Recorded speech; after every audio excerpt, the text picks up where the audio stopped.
हाय गाते को सानाम को इना यूट्यूब चैनल रिन सगुन दारामेद पे तेहें आपे को तालातिन अगु सेटर का मसूरी दाल और मैदा नोआ मसूरी दाल और मैदा मेसा काते मिटी मिठाई बनावा माने मालपुआ नितो दो मसूरी दाल दाग रे 2 घंटा गानिन बतराव का नोय पे नेल दाड़ेयाग कना मसूरी दाल बार धाñ अरुब का बेस ठीक और दाग रे नितो बतरामा का 2 घंटा परे नेलाबन दिला तबे 2 घंटा हुए कना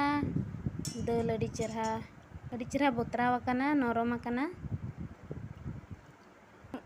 नोआ नितो ग्राइंडर रिन मिसिना इन ठेन ग्राइंडर मेना तो ग्राइंडर रिन मिसिना और आपे ठेन जुदी बनु अनि इनखा रिद कातेन हो रिद गुंडा कातेन हो गानोग गया दिला तबे नितो दिन ग्राइंडरा नितो इन मसूरी दाल ग्राइंडर जार रिन एमया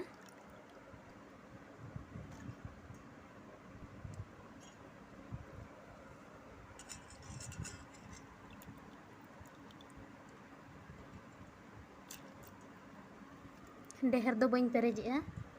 बखान बेस ठीक बाय गुंडा नासेना बार चमच गान दा इन दुलिया दिला तबे नितो इन मिसिना नेलाबो नितो चेद लका बनावा कना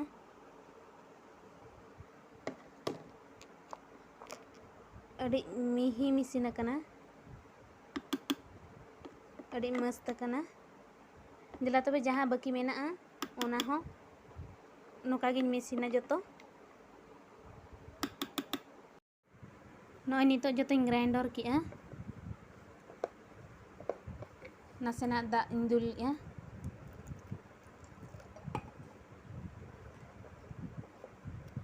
और नोआ नितो 10-15 मिनट हरुब काते इन अड़ा का उनका गे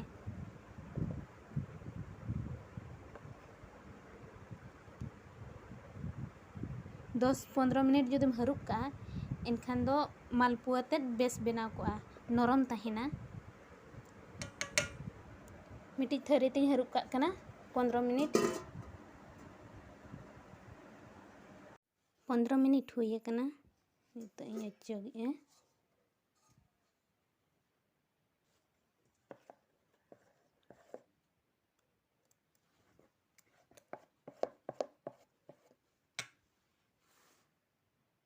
जहाँ गिनती इन इदिले मसूरी दाल माप लिएं इना गिनती गे इदिया कई मैदा तो नोड़े एमा इन हाफ गिना मैदा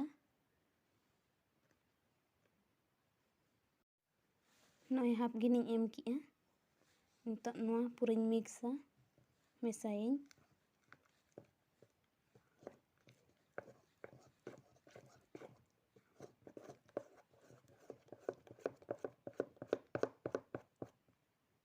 नितो निदी जम सोडा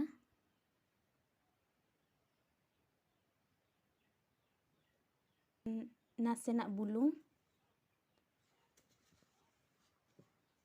नोआ हा नितो इन मिक्सा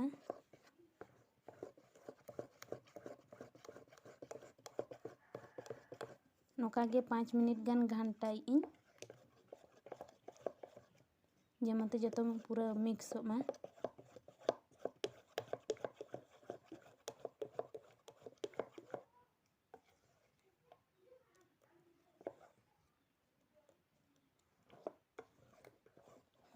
हुई ना दिला तबे नितो इन चटनी बनावा माने सीरा बनाव लगी ते चटनी तो मिट गिलिन इदिया का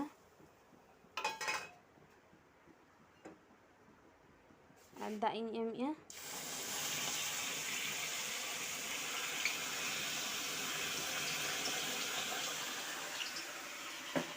नोडे चटनी बनाते इनाते नोतेरी सुनुमिन लोलो हताड़िया बाय हुई लेकिन बुझाव किया तो और आधा गिनिन एमया चीनी दा हो नासिन मिसाया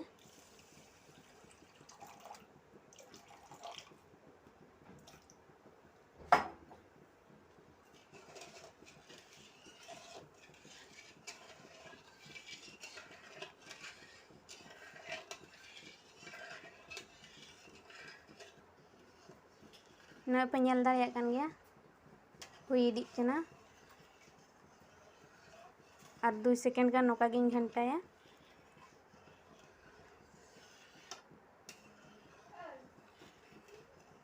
नितो हेडेज एहब एना और नासेना खान दो हुयुआ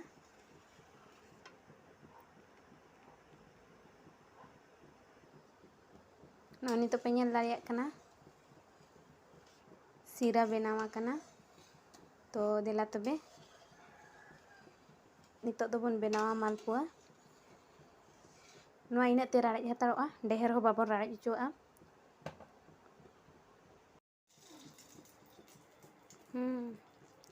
हुई कना लोलोआ कना सुनुम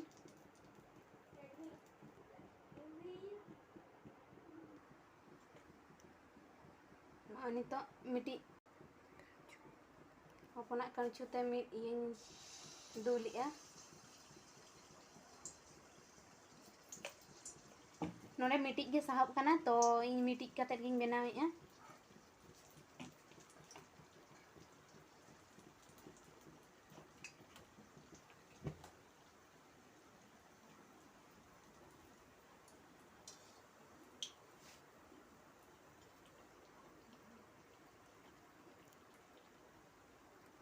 ñel दाड़ेया पे चलका फुलक कना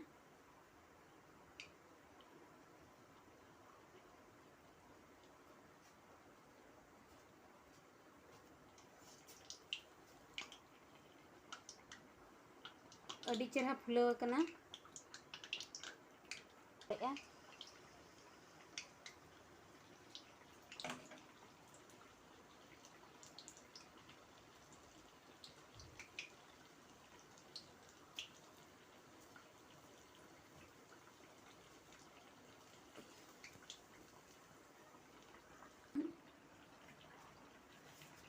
ñel दाड़ेया पे चलका फुलावेना बारिया किन फुलाव कना अड़ी नपाय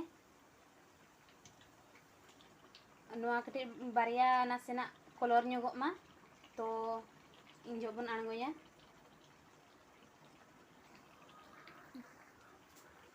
नितो हुई कना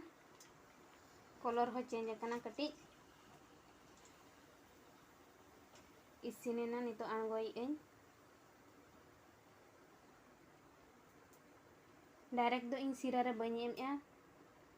सीरा कटी लोलो ñoa नासेना राड़े ñoa लन खान इन जो ñेमा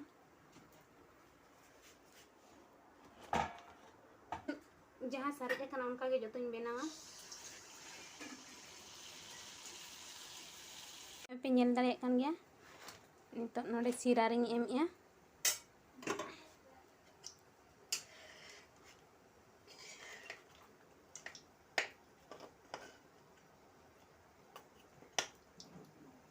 ñel पे अड्डी सिबिल ñेलोग कना